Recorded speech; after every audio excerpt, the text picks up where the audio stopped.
بسم الله الرحمن الرحيم. احنا داخلين اهو باب الشقة، ادي غرفتين وادي ريسبشن. معانا في حمام ضيوف وفي مطبخ وفي حمام تاني. ما شاء الله فرش فندقي بالكامل. طيب نتكلم هنا على النيل مباشرة، فيو كامل من الناحيتين. طيب خلينا بقى نشوف ايه الغرف جوه اهي. ادي زي ما قلنا الحمام الكبير وده المطبخ وحمام الضيوف.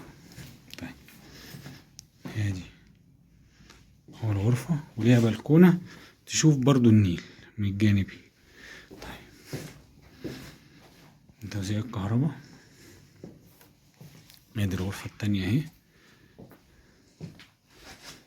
ما شاء الله.